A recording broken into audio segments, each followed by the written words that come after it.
Oh my God. Ladies and gents, let's do some first impressions on this 2024 Mazda MX-5 Miata Grand Touring. This is the ND3. And we have a few minor exterior changes. We've got these new LED taillights, slightly different pattern to them, slightly different look.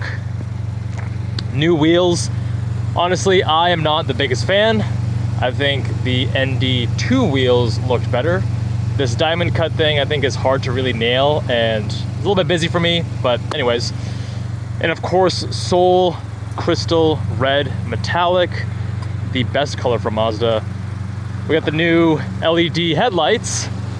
They've removed the DRLs from down here, integrated them with the actual headlight assembly.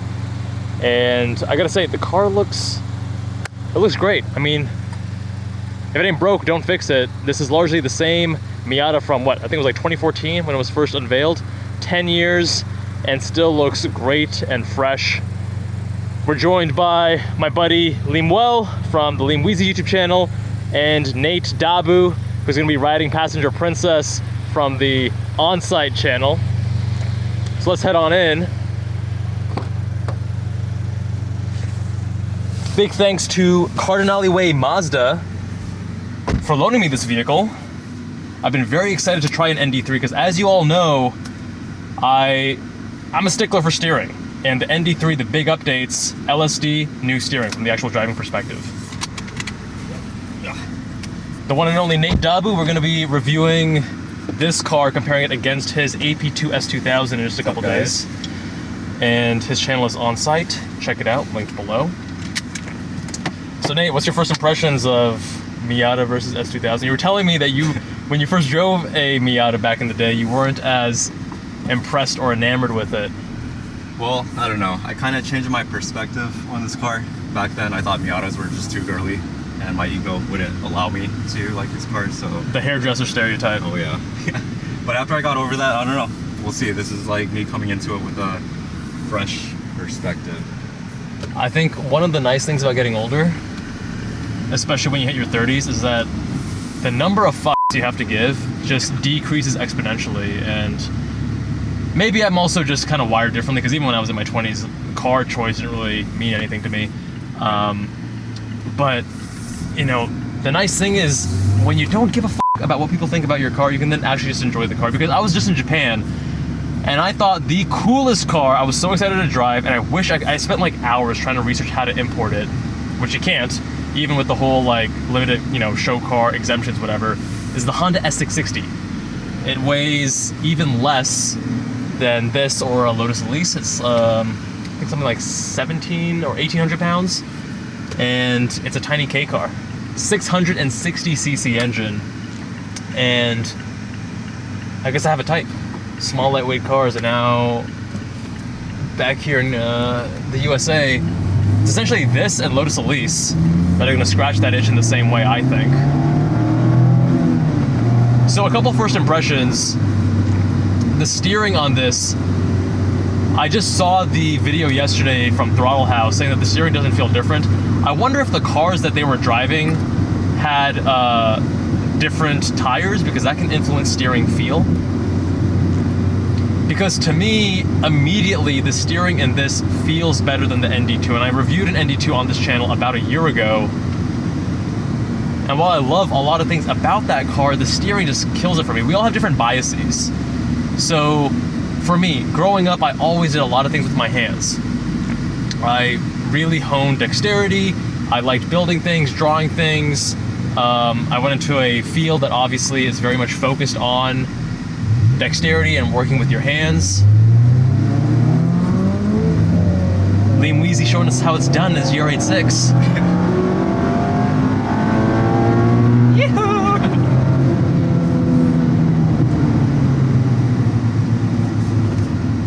Alright, so anyways, I really focused on a certain set of skills and principles that made me much more selective and picky when it comes to steering feel. And similarly, someone who, let's say, studies music and they train in piano or guitar or drums or whatever for years and years, they're really going to hone their sense of hearing. And when it comes to the sound a car makes, the engine, the other noises, they're probably going to be more sensitive and less forgiving of those things than I am. Oh my God. And I just stalled it.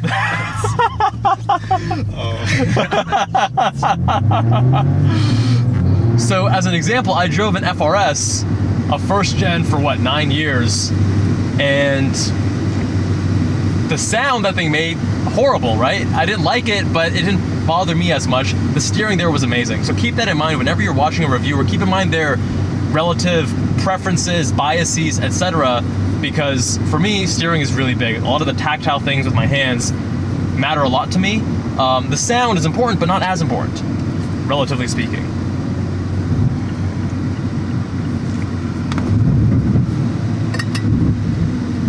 So what they did is they reduced the friction in the steering rack, and then they also retuned the EPS. We're just gonna do this new DSC mode. They have this new mode for track, which allows you to play a little bit without turning the traction control completely off. So those two things have improved the feedback, in my opinion, because steering has 4 main components, right? You have the accuracy / slop. So a high accuracy rack has no slop. The actual ratio, so how much does the car move when you turn it? The weight, how heavy is it to turn? And then finally, feedback. Feedback being the hardest thing for car manufacturers to get right. I think Lotus is probably the best in the business that I've experienced across the greatest number of vehicles. Now, really excited to compare this against the GR86 because the GR86 is the car that I had for about a year and a half. Really rough road right here.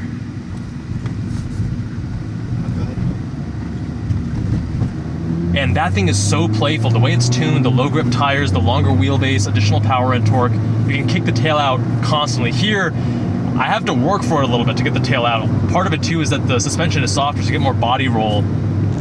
And things kind of feel like they're in slow-mo.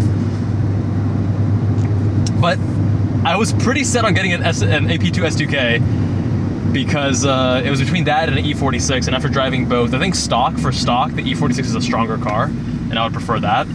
But if I'm gonna modify it and really beat on it on track, then I think the S2000 is more aligned with my preferences, namely the double wishbone front suspension and the amazing gearbox and the lighter weight of the vehicle.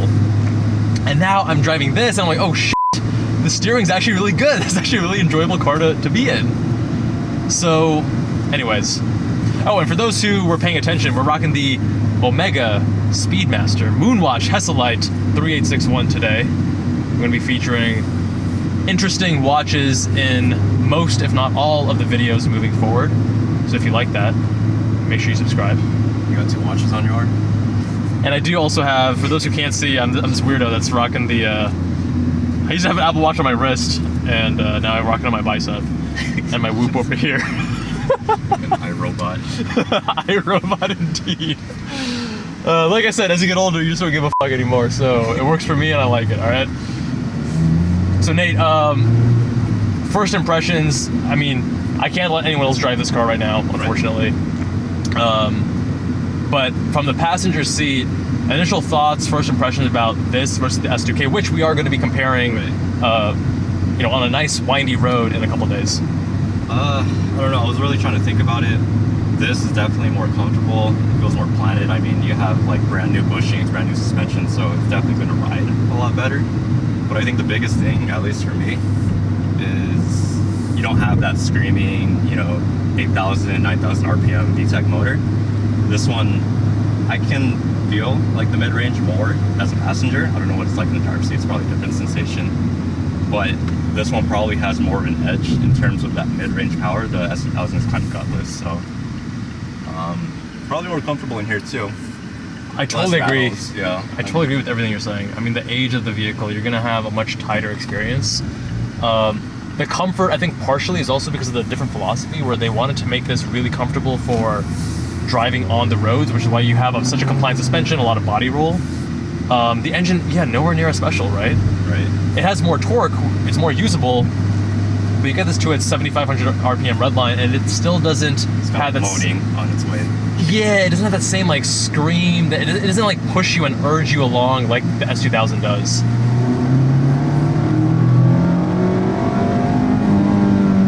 Better mid-range.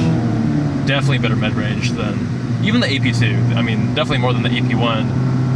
But still, the AP2, even though it has more torque, mid-range torque than the AP1, still lacking in comparison. But I don't know, does that bother you? I think that's a feature, not a bug. It depends on how you look at it, and to me, it's like, okay, cool, to use this tool, it's now forcing me to push it harder, and it likes getting pushed, and that's part of the experience to me. I think it like kind of depends on your mood. That's one thing I learned with S2000 is like living with it. Would never want to live with that car because it requires so much effort just to have fun or even just go normal speeds. But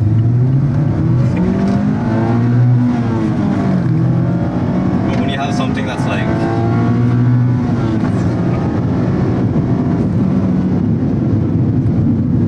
pretty good brakes, They're really easy to modulate. They're like really, you know, for track work, I'm definitely going to get the package that has the Brembo brakes, the BBS wheels, and the Recaro seats. I didn't get that. But yeah, kind of was saying like with mid-range, if you're just like using it for like day-to-day basis and you're too tired to bring out the car and go 10/10ths, I feel like this was more suitable. Definitely a more livable car, right? More dailyable, more comfortable, More forgiving. more forgiving. The thing that really put this back on the radar was the steering. So stock for stock, the AP1 and AP2 steering pretty lacking in feedback, and the AP1 being better than the AP2 with the faster ratio. But when you modify things in the aftermarket, you can actually get a lot of that back. I drove this one example that was really like my gold standard S2000, one of the most fun cars. Like if you look at my Jubbal and Cars Driving Index, where I objectively rate all these vehicles, it's like Porsche, Ariel Atom, Porsche, Ferrari, whatever, and then boom, Honda S2000. That was modified so well because everything from the steering, the way it rotated, just so good. I just love that platform so much.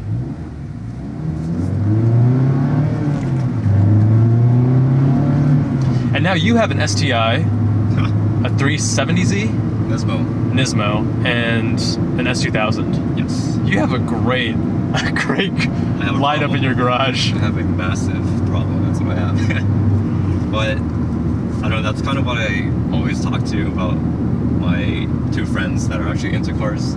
It's just each car is fun in its own way. You know, the Subaru is a sports car that you can enjoy with your friends because it's 4 seats or 4 doors, and also it's like a monster during like poor climate. The Nismo 370, that's like my muscle car. You know, something where I want to feel more empowered in. Something I won't get bullied by Altimas or like the Challengers. And then yeah, the S2000 that kind of comes in. That's more like the ultimate weekend toy car. You know, something that is more, raw feeling, more visceral, or you get more input where you don't really get that in cars nowadays. So each one is fun in its own way. Yeah, that one's probably the most raw by a substantial margin.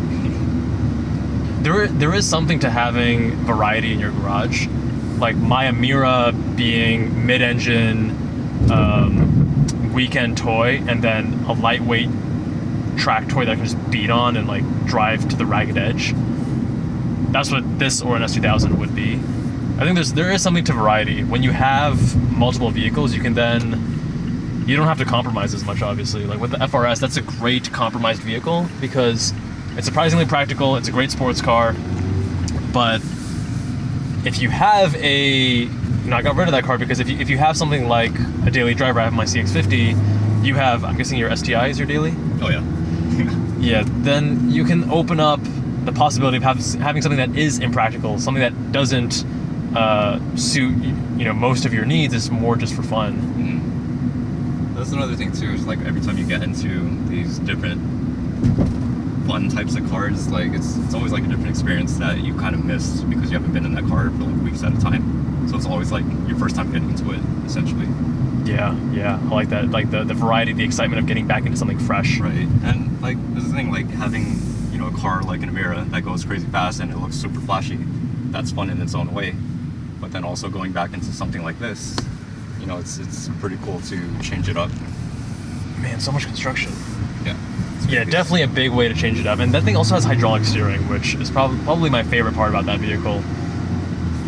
And then all the vehicles that we're talking about, they have, well, the Miata, the S2000, the Emira, fantastic manual transmissions too, and all of them. The S2000 being the strongest in my opinion. How does this one feel, like, when you first started, like, full start? Like, because I know with the S2000, the first 10 minutes of driving it, it feels like the synchros are on its way out, and then it kind of warms up. I wonder how much of that is like the age of the vehicle and maintenance on the actual transmission, Right. changing the oil, stuff like that. It's weird because, like, every car review I've seen on that car, they all mention the same thing. Oh, really? Yeah, so, like, once it warms up, it starts becoming more, like, buttery smooth. So I Yeah. don't know if it's the same with this. No, this one doesn't have that same issue. Like it's not too it's not too difficult to get into any gate, even on a cold start. Nice. I guess all the Honda S2000s that I've driven are as like reviews where people drive there, so maybe they're all already warmed up by the time that I get in them. Because I haven't felt that issue when I've driven either AP1 or AP2s. And this one does have, like, more rubbery feel or metal feel to it. It's still it's not rubbery like a BMW. I'd say it's nice and notchy, mechanical and crisp. The Honda S2000 I think is a little bit tighter, like bolt action rifle and shorter throws. There's something that's a little bit more satisfying about the Honda S2000. That's actually my favorite manual transmission of any vehicle. And on my Jubbal Cars Driving Index, there's a few vehicles that have 9.5s or 10 out of 10s on the manual transmission score, and it's only Honda S2000s. Everything else is like a 9 and below. Even like the 992 Porsche 911, that one I think is like a 9 out of 10. It's a great transmission, but it's not as good as the Honda S2000. 997 GT3 also like maybe an 8.5 or something. Not as good as the Honda S2000. It's really that good, man. Honda. And after going to Japan, I just have even more respect for what the Japanese people do when they really focus on something. I got a Grand Seiko watch over there. You know, the cars, the watches, the food, the high-speed rail, everything is just, I love it. Anyway, my friends, first impressions, ND3 Mazda Miata. We're gonna have a few comparisons coming up to see how this actually drives on the canyons, to push that LSD both on braking as well as corner exit to the test. A more direct comparison with the steering as well. So stay tuned for that. Check out On-Site, link below. And big thanks again to CardinaleWay Mazda. Much love, my friends. See you all in the next one.